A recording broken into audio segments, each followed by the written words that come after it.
ಗಡಿಪಾರು ಮಾಡ್ಕೊಂತ ಹೋದ್ನಪ್ಪ ಅಂದ್ರೆ ಮುಂದೆ ಹೋರಾಟ ಮಾಡೋಕ್ಕೆ ಹೋರಾಟಗಾರ ಬೇಕಲ್ಲ.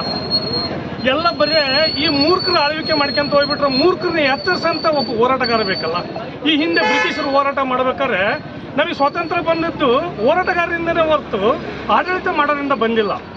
ಈ ಹೋರಾಟಗಾರರಿಂದನೇ ಇದು ನ್ಯಾಯ ಸಿಗ್ತೈತಿ. ಇವತ್ತು ಅನ್ಕೊಂಡಿರ್ಬೋದು ಈ ಧರ್ಮಸ್ಥಳದಲ್ಲಿ, ಬೆಳ್ತಂಗಡಿಯಲ್ಲಿ, ಉಜಿರಿಯಲ್ಲಿ ಮಾತ್ರ ಸೌಜನ್ಯನ ಧ್ವನಿ ಎತ್ತೈತಿ ಅಂತೇಳಿ.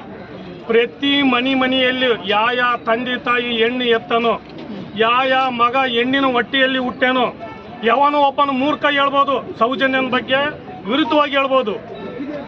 ಸೌಜನ್ಯ ರೇಪ್ ಆಗಿ ಆ ಹುಡುಗಿಗೆ ನ್ಯಾಯ ಸಿಗಬೇಕಂತಂದೇಳಿ ಹೆಣ್ಣಿನ ಪೂಜೆ ಮಾಡೋಂಥ ಪ್ರತಿಯೊಬ್ಬ ಗಂಡನು ಧ್ವನಿ ಎತ್ತೇನ. ಇವತ್ತು ನಮ್ಮ ರಾಜ್ಯದಲ್ಲಿ ಪ್ರತಿ ಮನೆಗೂ ಆಲ್ರೆಡಿ ಇದು ವಿಷಯ ಗೊತ್ತೈತಿ.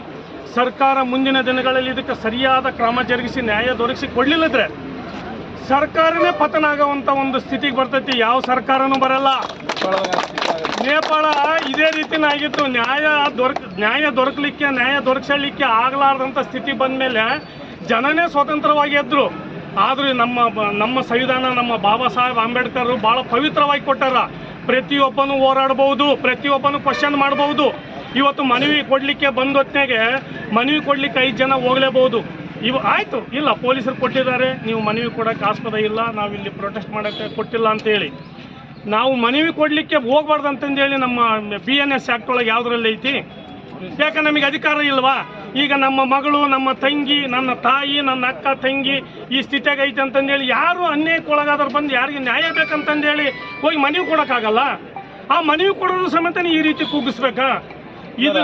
ಇದು ಹಿಟ್ಲರ್ ಆಡಳಿತ ಬೇಡ.